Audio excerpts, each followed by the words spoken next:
So I'm in a Bojangles, which if you've never been is a fried chicken chain here in the South. I'm taking forever to figure out my order because it's my first time in a Bojangles, which I explained to the lady. And she looks at me like I'm, a complete freak. She's like, well, where y'all from? And I say, New York. And she's like, oh, yeah. I could tell by your style. You're not from around here. And I was like, well, what the hell does that mean? So I got the hat, which I think now means I can pass as a local. So still not sure about it, though. The deer are judgmental pricks. A couple of them were looking at me like, really? You think you can pull that off? You can. Anywho.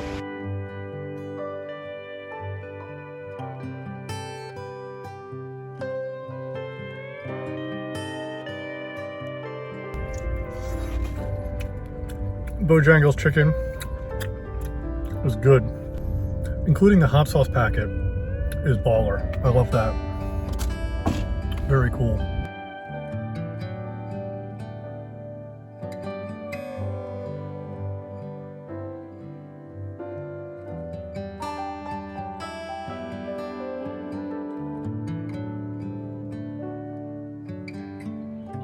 I found an awesome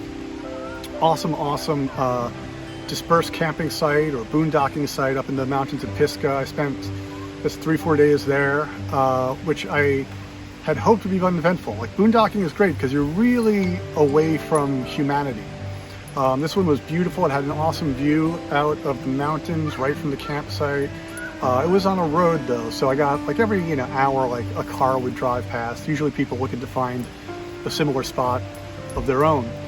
But I really had hoped it would be like an uneventful time alone up there in the mountains, but it was not. I was dispersed camping or boondocking, which basically means there's no amenities, there's no toilets, no water hookups, no electricity, nothing. Basically just a space. And sometimes some rocks for like a fire circle, and that's really it. The nearest building of any kind is about 20 minutes away on a gravel dirt road. So you're really in the middle of nowhere. I take Georgia out for a walk and we go out this little trail up to this overlook, which was absolutely gorgeous. And we're walking back and Georgia catches the scent of something in our camp, which is not good when you're alone in the wilderness to have things in your camp. We turn the corner and it's a dog. Georgia immediately goes and freaks out on it and it bolts into the woods. I think nothing of it, except okay, there's a stray dog here in the woods and I feel really bad for it. And Georgia, you should be much nicer to stray dogs because you used to be a stray dog yourself. But about a couple hours later, getting ready to sort of wind down for the night, and this car pulls up right in front of where my camp is on the opposite side of the road on the shoulder.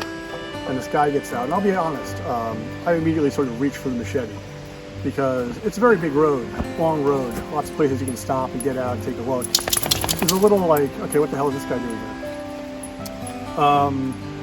But he asked me, you haven't happened to see a stray dog, have you? So I explained.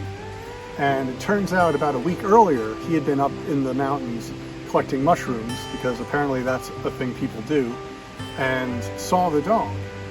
He felt so bad, he's been coming after work every day, about an hour from his home, to drop off food for the dog in front of my campsite. So he asked me, you don't mind if I leave some food out here for you, do you? And I'm thinking, oh great. So he takes out a bag of hot dogs. He's going to scatter hot dogs around my campsite. I don't see that ending badly in bear country, but I say, no, of course, no, we should feed the dog. I even said, like, hey, I'll be here a couple of days. If you want to take a break, I can put food out for it and try and get a leash on it while I'm here the next couple of days. He explains he's figured out where its sort of hiding place is, and it's just down the side of the road in this little ravine. It had a little, place set up for itself. And he goes down the side of this ravine with his bag of hot dogs, and sure enough, 15 minutes later, he comes up with half a bag of hot dogs and the dog on a leash. He had contacted the ranger service, and they said that actually this year already 3 family pet dogs had gone missing in the park, and so he was going to bring it over to the ranger's office and see if they could reunite it. I've texted him for updates, and he said they haven't found the owners yet, but he was able to give it a bath, shave it, remove apparently a ton of ticks that were on it, and the dog is doing much, much better. So even if they can't find their original owners, I have a feeling things will end well for that dog. But I'll be honest, of all the beautiful views I have seen in the national parks and state parks and everywhere else I've been, of all the cool things I've seen, that was probably the most beautiful and coolest thing I've seen. I'm starting to get choked up a little just thinking about it. It was a great lesson for me. One, not to assume motivations of random strangers when you come across them in the park. Hell yeah. Yeah, I feel like there's some things, I don't know, it's one of those things that just kind of weighed on me. It's like, I really need to do that. There's some really good people in this world, you know? Just when you think you lost hope, something like that happens. And you say, wow, you know what? There's some good people out there. Georgia, that dog, you were homeless a year ago, and now you're a pampered little princess. Do not bark at that dog.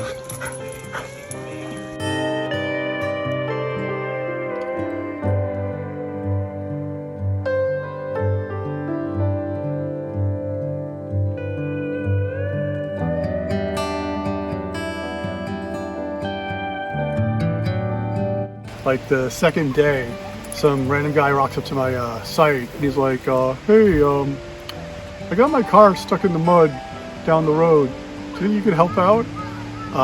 Which was awesome because I've been carrying around these big red plastic recovery pads, I think they're called, that you put under the tires of the car to get yourself out of like sand, snow, or mud or whatever. And a couple times I thought about just like tossing them because I'm like, I'm never using these.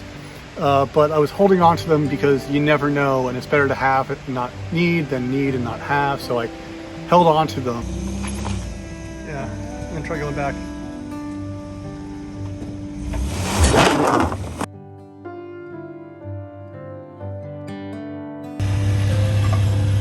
Awesome. Feeling good right now? Yeah.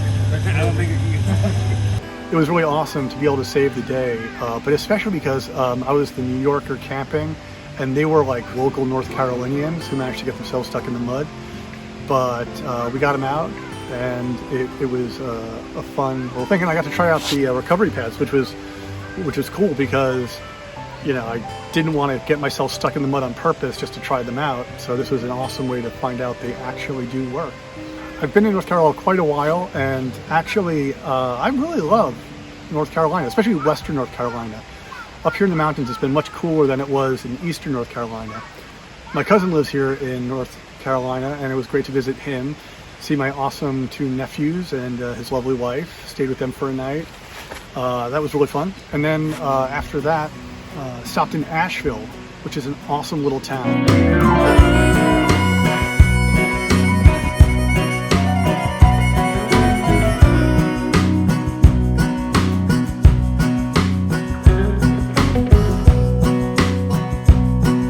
Got beignets and coffee with chicory. Checked out the Moogseum. I did not realize that there was such a thing as a museum of Moogs and theremins. It was a interesting but small little museum there in Asheville. Also checked out the Pinball Museum, which is kind of stretching the word museum a little bit. Basically, it was just a pinball arcade filled with lots of retro pinball machines, and you pay like a flat, I think it was like $10-15 fee to get in, and then you can just play all the games for free. They also had some retro video games. Georgia, I'm trying to film a video here. Can you not move the camera? They also had a bunch of Don't apologize. Don't apologize. No. I'm trying to do a video. So they also had a bunch of retro video games, which was very cool. But it was neat. Checked out the Basilica of St. Lawrence, which was beautiful. It's right around the corner from the Pinball Museum. That was a beautiful, beautiful thing. And now I'm up in the Smoky Mountains. The drive here was fantastic. I went through the Blue Ridge Parkway, which was gorgeous, and drove through the Smoky Mountain National Park, which was also gorgeous. I actually took some 360 video of that, which I'm going to publish at some point. I'll try and include some of the non-360 video in this vlog. So yeah, now I'm in Tennessee. I just checked out Gatlinburg to grab some dinner. Gatlinburg is the first town where I have thought, wow, if I could drop a nuclear missile on this town and erase it from the map, maybe that wouldn't be so bad. It is a gross commercial. It's like a little mini Las Vegas, but somehow even tackier and less classy. Are you trying to be in the video? Or do you feel like you do not appear enough in these videos? But I do understand how, like, if you're a family and you want to have things for the kids to do, like the Ripley's Believe It or Not Museum, and they have like escape rooms, and it's like a county fair got like a mayor and became a town. But I did not like it. But what's amazing is that it's right on the doorstep of the park, this gorgeous, gorgeous park, and only 15 minutes away is that eyesore monstrosity of a capitalist nightmare.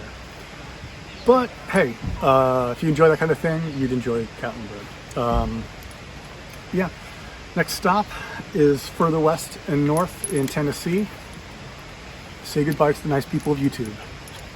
Bye bye, YouTube. Bye bye.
Look at that little stalker staring out the window.